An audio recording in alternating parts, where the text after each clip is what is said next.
Hello everyone. आज हम start करते हैं मेटाबॉलिज्म्स। मेटाबॉलिज्म्स क्या होता है, जिसको हिंदी में बोलते हैं उपापचय की क्रिया। ठीक है, तो पहले हम समझ लेते हैं कि हम जितने भी लिविंग ऑर्गेनिजम्स हैं, जितने भी लिविंग जीव हैं, वो क्या होते हैं, सब केमिकल रिएक्शंस के थ्रू ही बने होते हैं। ठीक है ना, तो इसे मेटाबॉलिज्म्स कहते हैं। मेटाबॉलिज्म्स क्या है, एक डिफाइनिंग फीचर्स है। हम पढ़े थे लिविंग्स का दो कैरेक्टरिस्टिक फीचर पढ़े थे और डिफाइनिंग फीचर्स पढ़े थे। तो जिसमें से मेटाबॉलिज्म्स क्या है, डिफाइनिंग फीचर्स हैं। और सेकेंड क्या, all chemical reactions inside in our body which helping our body to breathing, moving, thinking and growing etc। यानी हमारे बॉडी के अंदर जितने भी केमिकल्स रिएक्शंस होते हैं, ठीक है, हमारे बॉडी के अंदर जितने भी केमिकल्स रिएक्शंस होते हैं उसी को क्या बोलते हैं, मेटाबॉलिज्म्स बोलते हैं। ये मेटाबॉलिज्म्स क्या हेल्प करता है, ब्रीदिंग करने में हेल्प करता है, ठीक है ना, ब्रीदिंग करने में, ग्रोइंग करने में, थिंकिंग करने में, इन सब कामों में मेटाबॉलिज्म्स हेल्प करता है। ठीक है, फिर क्या लिखा है, not only provides energy but also help in building and repairing tissue, regulating hormones and eliminating hormone. क्या कह रहा है कि ओनली सिर्फ और सिर्फ ये एनर्जी प्रोवाइड नहीं करता है, या ऐसा नहीं कि मेटाबॉलिज्म सिर्फ एनर्जी प्रोवाइड करता है, इसके अलावा भी क्या करता है, हमारे बॉडी के अंदर जो हार्मोन्स की रेगुलेटिंग होती है वो मेटाबॉलिज्म्स के थ्रू ही होता है। ठीक है ना, मेटाबॉलिज्म्स के थ्रू होता है।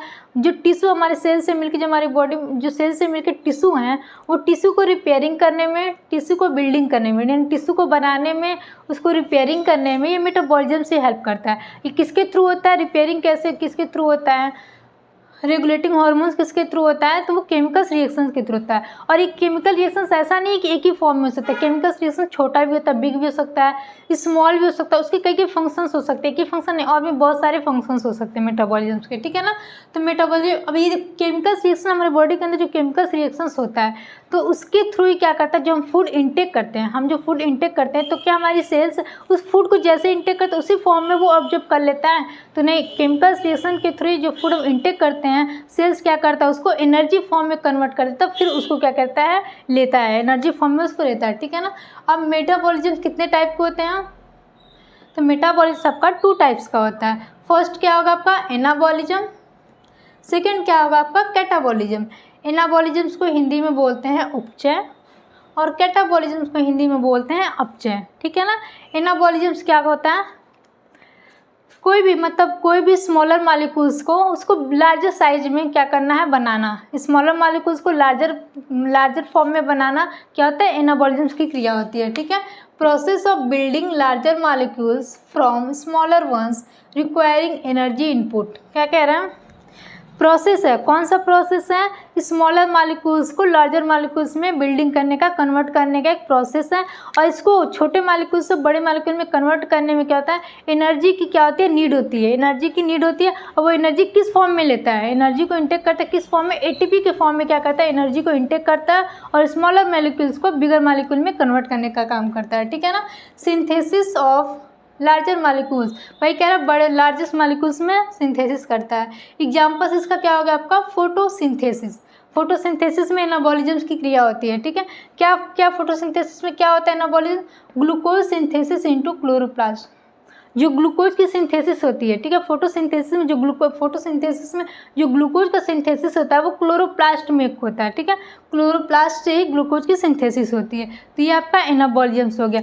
अब सेकेंड इसका एग्जाम्पल्स क्या, सेकेंड क्या था टाइप्स, कैटाबॉलिज्म्स। ठीक है, कैटाबॉलिज्म को हिंदी में बोलते हैं अपचय।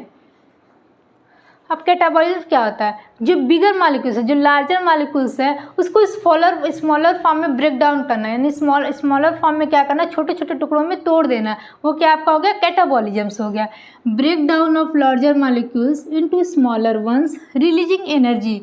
अब क्या करता है, जो छोटे मालिक्यूल्स, जो बड़े मालिक्यूल्स को छोटे मालिक्यूल्स में तोड़ते हैं, तो उसमें एनर्जी की नीड होती है। ठीक है, इसमें एनर्जी का क्या होता है, रिलीजिंग होता है, इसमें एनर्जी का रिलीजिंग होता है।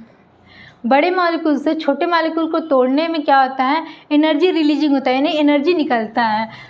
डाइजेशन, एग्जाम्पल्स इसका क्या होगा आपका, रेस्पायरेशन। एग्जाम्पल्स क्या होगा आपका, respiration, digestion of food into smaller pieces. अब जो फूड हम इंटेक करते हैं तो क्या वो उसी फॉर्म में डाइजेस्ट हो जाता है, नहीं, तो वो छोटे छोटे टुकड़ों में टूट जाता है, तो वही प्रोसेस आपका क्या होगा, कैटाबॉलिज्म्स। तो एनाबॉलिजम्स और कैटाबॉलिज्म सबको समझ में आ गया। छोटे हम सिंपल फॉर्म में हम समझाते हैं, जैसे हम सब्जी बनाने जाते हैं, ठीक है। तो सब्जी बनाने जाएंगे, कोई भी सब्जी होगी, जैसे आलू टमाटर की सब्जी समझ लो बना रहे हैं, तो क्या करेंगे, पहले सब्जी बनाने के लिए हम क्या करेंगे, आलू लेंगे, टमाटर लेंगे, मिर्च लेंगे, प्याज लेंगे। तो इन सभी का क्या एक लार्जर मालिक्यूल्स है, उसको हम क्या करेंगे, छोटे छोटे पीस में क्या करेंगे, उसको काटेंगे, तोड़ देंगे, छोटे छोटे पीस में ब्रेक डाउन कर देंगे। तो वो छोटे लार्जर मालिक्यूल्स को छोटे मालिक्यूल्स में तोड़ रहे हैं। जो पोटैटो है उसको क्या करें, छोटे छोटे फॉर्म में काट रहे हैं, तो क्या आपका हो गया, एनाबॉलिज्म की क्रिया हो गई, ठीक है। अब सभी को हम क्या करेंगे, कढ़ाई रखेंगे, उसमें तेल डालेंगे। अब सभी जितने भी छोटे फॉर्म में तोड़े हैं उसको क्या करेंगे, उस कढ़ाई में डाल देंगे। कढ़ाई में डाल के उसमें कुछ उसको ढक देंगे, उसमें एनर्जी की नीड होगी, वो सब एनर्जी को क्या करेगा, ले करके और उसमें कुछ केमिकल्स रिएक्शन, उसमें मतलब केमिकल्स को समझ लीजिए, उसमें हम नमक डालेंगे, हल्दी डालेंगे। तो ये सब क्या एक तरह से रिएक्शंस कर रहा है, एनर्जी लेकर रिएक्शंस कर रहा है, और वो जो फॉर्म हमको दे रहा है बनने के बाद जो हम खाते हैं भोजन, वो क्या हो गया आपका, कैटाबॉलिज्म्स हो गया। यानी छोटे छोटे टुकड़ों को क्या किया, एक लार्जर मालिक्यूल्स बनाते हैं, जिसको हम इंटेक करते हैं, जिसको खाते हैं, वो आपका कैटाबॉलिज्म्स की क्रिया हो गई, ठीक है ना। अब नोट में हम क्या देखते हैं, द रेट और speed of metabolisms is called metabolic rate which determines how fast the body burns calorie. कह रहा है जो मेटाबॉलिज्म्स की रेट होती है, जो मेटाबॉलिज्म की दर होती है यानी स्पीड होती है, उसको क्या बोलते हैं, मेटाबॉलिक रेट बोलते हैं। ये मेटाबॉलिक रेट क्या करती है, हमारे बॉडी के अंदर कैलोरी कितनी तेज़ी से बर्न हो रही है, ठीक है ना, कितनी तेज़ी से कैलोरी बर्न हो रही है, उसकी रेट को बताता है मेटाबॉलिक रेट, ठीक है ना। चलिए तो अब हम देखते हैं सम फैक्टर्स अफेक्ट मेटाबॉलिज्म। कुछ फैक्टर्स देखते हैं जो मेटाबॉलिज्म को क्या करते हैं, अफेक्ट करते हैं, उपापचय की क्रिया को अफेक्ट करते हैं, ठीक है ना। कुछ हम फैक्टर्स देखेंगे। पहला फैक्टर्स क्या होगा आपका, एज। एज क्या है, जैसे metabolism slow down with age. जैसे जैसे हमारा एज क्या होता है, बढ़ता है, जैसे जैसे हमारे एज में इंक्रीज, एज मतलब एक तरह से जैसे जैसे हमारा एज क्या होता है, एज के साथ हमारा मेटाबॉलिज्म क्या होता है आपका, स्लो होते जाता है। एक सर्टेन एज तक हमारा मेटाबॉलिज्म नॉर्मल रहता है, मेंटेन रहता है, और जैसे जैसे हमारी एज क्या होती है, बुढ़ापे में ढलती जाती है, वैसे मेरा मेटाबॉलिज्म क्या होता है, स्लो होते जाता है, घटते जाता है। जेंडर में क्या है मेटाबॉलिज्म का factor, men's metabolism is factor than women metabolism. जो मेंस का, जो आदमियों का, जो व्यक्ति का, जो मेंस का मेटाबॉलिज्म होता है, वो वुमेन्स की तुलना में बहुत अधिक होता है, ठीक है। फिजिकल एक्टिविटी, जो फिजिकल एक्टिविटी क्या होगी, फिजिकल एक्टिविटी से क्या हो, कैसे मेटाबॉलिज्म रहेगा, इफेक्ट रहेगा। Exercise boost metabolism. अगर हम फिजिकल एक्टिविटी में एक्सरसाइज डेली करें, डेली एक्सरसाइज अपने इंक्लूड करें फिजिकल एक्टिविटी में, तो वो क्या करेगा, हमारे मेटाबॉलिज्म को बूस्ट करने का काम करेगा, बढ़ाने का काम करेगा। डाइट में क्या करेंगे हम लोग, फॉलो करेंगे, और diet rich in proteins, fibres and certain nutrients. Diet में हम प्रोटीन से भरा, प्रोटीन्स लेंगे और कुछ न्यूट्रिएंट्स, एक निश्चित न्यूट्रिएंट्स लेंगे, प्रोटीन्स लेंगे, फाइबर्स लेंगे, तो क्या करेगा, हमारे मेटाबॉलिज्म को क्या करेगा, मतलब मेंटेन करके रखेगा, ठीक है, मेटाबॉलिज्म को मेंटेन करके रखेगा।